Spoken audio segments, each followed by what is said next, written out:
Hola, ¿cómo estás? Mi nombre es Valeria Aquino, soy psicóloga y trabajo con mujeres que están preocupadas y ocupadas en su memoria. Te doy la bienvenida a este nuevo episodio de mi podcast Mujeres y Memoria. Hoy para hablar sobre el Alzheimer y para ofrecerte herramientas para poder cuidar, para poder poner el cuerpo y la mente al cuidado de una persona querida con este trastorno. Si te interesa el tema demencias, si tenés ganas de saber más sobre el Alzheimer y sobre todo, si estás cuidando a alguien que lo padece, quédate a escuchar y después, si tenés ganas, me compartís tu experiencia. Vamos a empezar por lo básico. Digo lo básico para hablar del tema, no tenés por qué saber qué es una demencia. Es una palabra que se usa mucho, a veces de manera errónea o equivocada, pero que en muchas ocasiones no se toma conciencia de su significado real, me parece. Las demencias son un conjunto de enfermedades caracterizadas por una pérdida de las habilidades intelectuales previamente adquiridas, como pueden ser la memoria, el lenguaje, el razonamiento, etc. Conjunto de enfermedades. Quiere decir que no hay una causa única de demencia. El Alzheimer, si bien es la más común y habitual, no es la única. Por otro lado, pérdida de las habilidades intelectuales previamente adquiridas.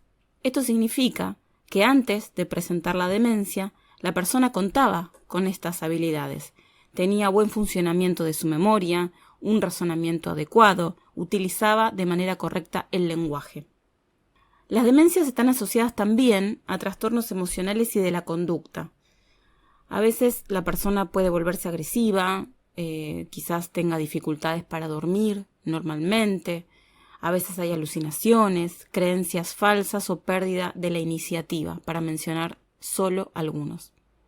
Recuerdo que una vez me escribió una seguidora de Facebook contándome que su suegra se estaba comportando de una manera muy extraña últimamente, que a los problemas de memoria bastante graves que ya venía teniendo se le habían sumado episodios en los que ella se ponía muy nerviosa porque afirmaba que a su casa habían entrado ladrones y le robaban las cosas.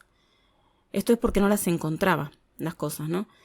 La cuestión es que esto la alteraba muchísimo y sus familiares ya no sabían cómo manejar la situación que se les iba de las manos. Las alteraciones emocionales muchas veces se desprenden de todo esto que te estaba contando.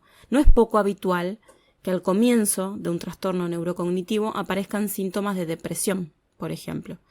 Él o la paciente notan y son totalmente conscientes de sus fallas de memoria y pueden anticipar qué panorama se avecina. Esto puede deprimir mucho. Pero la depresión no es el único cuadro anímico que puede aparecer. También puede haber episodios de ansiedad, irritabilidad, agresividad, junto a otros trastornos de la conducta, alucinaciones, deambulación, quejas, los trastornos del sueño que mencionaba antes, etc. Ahora bien, todas estas alteraciones son tan importantes que llegan a interferir en el funcionamiento cotidiano de la persona. Una persona con demencia va perdiendo autonomía, va perdiendo independencia y empieza a tener dificultades para hacer cosas que antes hacía normalmente de manera cotidiana. Esta interferencia, esta afectación del funcionamiento cotidiano es una característica sobresaliente de las demencias. Al comienzo tendrá dificultades para realizar tareas más complejas, como pueden ser planificar unas vacaciones, viajar en transporte público, manejar el dinero. Con el correr del tiempo y el avance del deterioro, empezará a tener problemas también para realizar las tareas más sencillas, entre comillas, las básicas, como por ejemplo vestirse solo o bañarse. Recuerdo una paciente a la que le hice hace tiempo una evaluación neuropsicológica. Ella se había olvidado 2 o 3 veces la olla en el fuego. La última vez había ido a hacer las compras con la olla en el fuego. Y los vecinos, que vieron humo salir de la casa, se alarmaron y llamaron a los bomberos. Ella, una mujer hasta ese momento de lo más independiente, tuvo que dejar de cocinar, al menos sin supervisión, en su casa, porque se había vuelto algo peligroso para ella y para otros. Lamentablemente cocinar era algo que a ella le daba mucho placer y formaba parte de su identidad, así que hubo que pensar estrategias para que no lo perdiera del todo. Lo que quiero mostrar es que algo que ella hacía de manera casi automática y con una habilidad envidiable, un día ya no pudo hacerlo más, por lo menos sin ayuda. El término demencia, entonces, no hace referencia a una enfermedad específica, sino a un grado de deterioro cognitivo que puede ser producido por un gran número de causas distintas. Enfermedad de Alzheimer, demencia asociada a la enfermedad de Parkinson, enfermedad por cuerpos de Lewy, infecciones, demencia vascular, demencia frontotemporal, etcétera, etcétera, etcétera. La demencia es una alteración mental que modifica al ser querido de tal manera que podemos llegar a sentir que no sabemos con quién estamos. Hay un libro que se llama No he salido de mi noche, es tan emotivo como duro y descarnado. La escritora Annie Ernaux fue ganadora del Premio Nobel en el año 2022, cuenta allí las vivencias de su madre y las suyas frente a la enfermedad de Alzheimer que estaba sufriendo su madre. Hay un párrafo, entre tantos otros párrafos súper significativos, que dice: no era la mujer que siempre había conocido. Sin embargo, por su voz, sus gestos, su risa, era más que nunca mi madre. Alzheimer. Dentro de las demencias es la más habitual, aunque no es la única causa de demencia. En su forma más común se presenta luego de los 65 años y comienza con fallas en la memoria reciente. Es de esta forma de Alzheimer de la que voy a hablar. Bueno, el Alzheimer es una enfermedad edad dependiente. Esto quiere decir que a mayor edad, más probabilidades hay de desarrollarla. Este es uno de los factores de riesgo, la edad. Otro son los antecedentes familiares. Si tuviste en tu familia casos de Alzheimer, tenés más riesgo de padecerla. El sexo femenino, chicas, es un factor de riesgo también. Las mujeres nos enfermamos más de enfermedad de Alzheimer que los hombres. El 60% de personas que la padecen son mujeres. Mucha más razón aún para cuidarnos, ocuparnos a tiempo e intentar prevenirla, que es la mejor arma con la que contamos al día de hoy para hacerle frente. Saben que no tiene cura, no hay pastillas ni inyecciones que detengan la enfermedad ni que la vuelvan reversible. Por eso hago tanto hincapié en la prevención, en trabajar sobre los factores de riesgo y los factores protectores, que también los hay, ojo. Bueno, otro factor de riesgo es la educación, o mejor dicho, la falta de educación formal. Tener menos de 8 años de educación formal es considerada una condición de riesgo para padecer la enfermedad. Haber tenido traumatismos encefalocranianos mayores, esto quiere decir golpes duros y repetidos en la cabeza, como puede ser el caso de los boxeadores, por ejemplo, ¿no? Ese es otro factor de riesgo. El síndrome de Down, otro. Y la enfermedad vascular, dentro de esto se encuentra la hipertensión arterial, diabetes, hipercolesterolemia, infarto de miocardio, accidentes cerebrovasculares, es otro factor de riesgo para padecer enfermedad de Alzheimer. Ojo, no te asustes, el hecho de que una persona tenga alguno de estos factores no implica que necesariamente vaya a tener Alzheimer, ¿sí? Solo quiere decir que son factores de riesgo. Quienes los presenten tendrán más probabilidades de padecer una demencia que aquellos que no. Ahora bien, ¿a qué deberíamos prestarle atención? ¿Cuáles son los signos de alarma que tenemos que observar al momento de pensar en la enfermedad de Alzheimer? A saber, problemas con la memoria reciente. La persona olvida de lo que se le dijo poco tiempo atrás, pero recuerda sin inconvenientes hechos de su juventud, ¿sí? O de su pasado. Repite las mismas cosas varias veces. Pregunta lo mismo de manera reiterada, cuenta las mismas historias, sin registrar que ya lo había hecho antes. Tiene dificultades para realizar actividades cotidianas, como pueden ser tomar la medicación, hacer las compras, cocinar, manejar dinero, etc. Pierde cosas e incluso puede acusar a otros de que le han robado. ¿Se acuerdan? Como en el ejemplo que les contaba antes. Aparecen cambios de humor inexplicables. Tiene conductas extrañas que distan mucho de su forma de ser habitual. Puede tener olvidos de palabras cuando escribe o cuando habla, o le puede costar armar correctamente las frases. Puede también aparecer episodios de desorientación en la calle. A veces pueden perderse, especialmente en lugares poco conocidos. Otra cosa que puede haber son problemas con la fecha, no recordar en qué mes, en qué año o en qué estación del año nos encontramos. Hay también una tendencia a evitar situaciones nuevas, reuniones sociales, encuentros. Y suelen tener menos iniciativa que antes, ¿sí? Esto quiere decir que les cuesta más arrancar las cosas, encontrar motivación. A ver, todas estas cosas, alguna por lo menos nos ha pasado. Alguna vez, de vez en cuando, casi siempre. La diferencia con el Alzheimer es que allí estos problemas se presentan de manera continua, progresiva y por lo general aparecen varios a la vez, no uno solo de manera aislada. Hay muchísimo más para hablar sobre la enfermedad de Alzheimer. Hoy quiero que te quedes con esto. ¿De qué se trata? ¿Cuáles son los factores de riesgo que debemos evitar en la medida en que nos sea posible? ¿Cuáles son los signos de alarma que pueden hacernos pensar en algo más severo que unas fallas de memoria? Y con las herramientas que voy a darte a continuación. Esto es lo que me gustaría agregar, ¿no? Las personas que cuidan a alguien con Alzheimer, las cuidadoras, porque suelen ser mujeres, aunque también hay varones que se dediquen a esta función de manera formal o informal. Es posible que si hay familia cercana al paciente, sea una de las mujeres de la familia quien se convierta en la cuidadora principal, por elección o no. Se llama cuidadora principal a la persona que se ocupa en mayor medida de estos cuidados, ¿no? La medicación, las consultas médicas, asuntos de dinero, etc. La mayoría de las veces será una hija, una esposa, una nuera. Es muy importante reconocer si estás cumpliendo esta función, ya que muchas veces comienza sin que nos demos cuenta. Serán los cuidadores principales quienes tengan que tomar importantes decisiones y muy difíciles. Y también son quienes están en mayor riesgo de sufrir las consecuencias negativas que produce el cuidar a una persona querida en estas condiciones. Es fundamental buscar ayuda, repartir responsabilidades, habilitarse espacios propios, no dejar de lado la propia salud. Bueno, y ahora sí voy a compartir con vos estos 5 consejos o recomendaciones para organizar la vida cotidiana con un paciente con Alzheimer.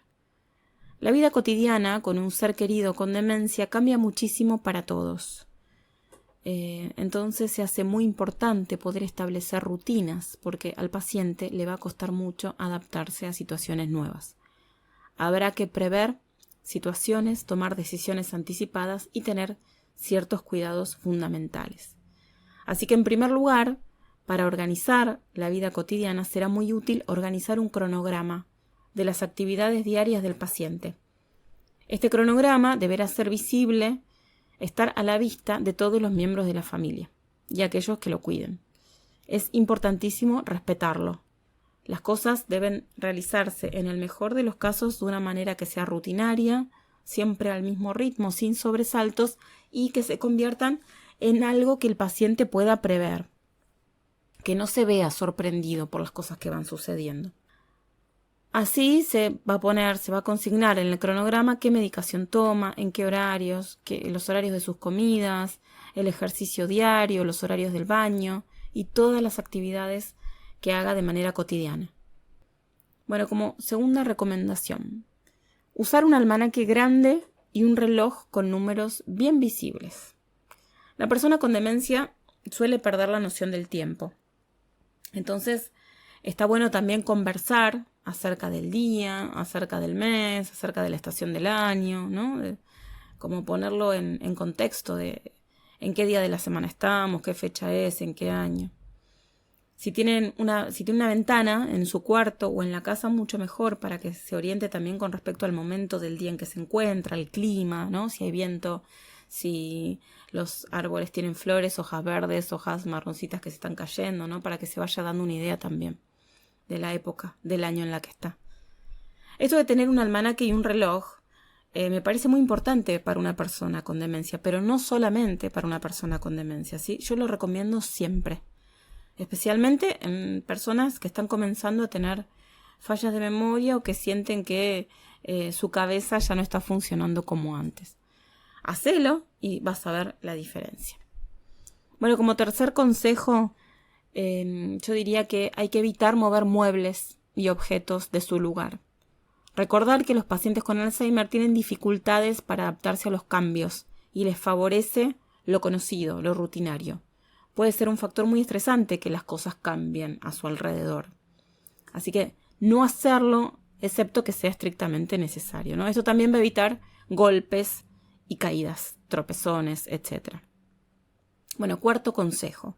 Utilizar carteles o señalizaciones. Por ejemplo, en los cajones de la cocina, poner una etiqueta que diga cubiertos, otra etiqueta que diga, cucharones y así, etc.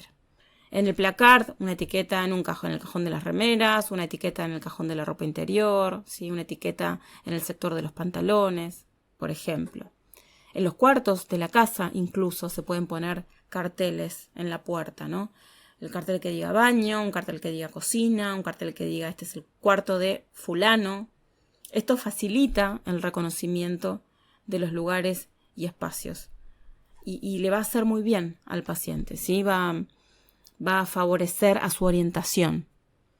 Bueno, y como quinta y última recomendación por hoy, pero no menos importante, es registrar qué actividades puede seguir haciendo y tratar de estimularlas. Esto me parece a mí fundamental. Yo tuve un paciente que a pesar de tener una demencia en etapa intermedia, se preparaba su desayuno, mucho más simplificado que lo hacía antes, por supuesto, pero él lo hacía. Se preparaba su café con leche y sus galletitas, ¿no? La esposa le dejaba el café, la taza, el plato, todo armadito la noche anterior y él podía preparárselo. Y también se lo preparaba a ella. Esto a él lo hacía sentir muy contento, a pesar de haber ido perdiendo otras habilidades, ¿no? Otro paciente también con el que hacíamos rehabilitación cognitiva, me acuerdo que a él le gustaba mucho la música, ¿no? Y durante toda su vida había sido un hombre de escuchar mucha música. En su casa, a su esposa, esto no le llamaba tanto la atención. Vivía con su esposa, ¿no? Y él ya no podía buscar música en la radio, en la computadora, en los discos, en los CDs. Entonces, estaba como muy limitado en ese aspecto. Ya no escuchaba música en su casa. Yo sabía cuál era la música que a él le gustaba porque me había tomado el tiempo para averiguar cuáles eran sus intereses y siempre dedicábamos un rato de la sesión, el último rato, a escuchar alguna canción que a él le gustara. Se iba con una sonrisa enorme del consultorio. Su hija lo veía feliz, charlaban sobre eso, ella lo venía a buscar, ¿no? Después de la consulta. Charlaban sobre qué lo tenía tan contento y cuando iba a visitarlo a su casa, ella también le ponía música. Es decir, brindarle ayuda al paciente para continuar haciendo aquello que le gustaba, ¿no? O estimular que siga haciendo lo que todavía puede hacer por sus propios medios o incluso con ayuda. Esto lo va a hacer sentir muy bien. Hay muchísimo, como ves, para seguir hablando sobre el Alzheimer, sobre las demencias, sobre lo que debería saber una persona que cuida a un ser querido o no con demencia. Es por esto que voy a dar un taller precisamente sobre estos temas, porque aparte me parece que es un tema apasionante, ¿no? El taller se llama Perfil Neuropsicológico de las Demencias. No te dejes engañar por el título difícil. Se trata de todo lo que estuvimos hablando, pero mucho más ampliado y tratado en detalle. El taller va a ser online el sábado 18 de marzo de 9 a 12 a.m., horario de Argentina, y va a quedar grabado para la persona que no pueda estar presente ese día. Así que, si te interesa el Alzheimer, las demencias o estás cuidando a alguien que esté atravesando una situación así, te recomiendo este taller. Y si conoces a alguien a quien le puede interesar, bueno, contale, ¿sí? Quizás le tenga ganas de asistir. Si querés más información o inscribirte, tenés que escribir un mail a alascapacitaciones@gmail.com.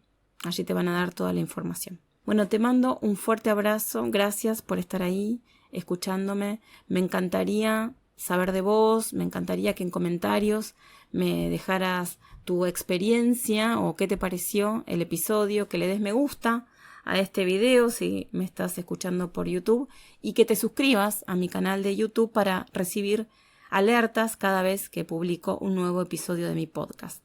Te mando un abrazo fuerte y nos encontramos en el próximo episodio de Mujeres y Memoria.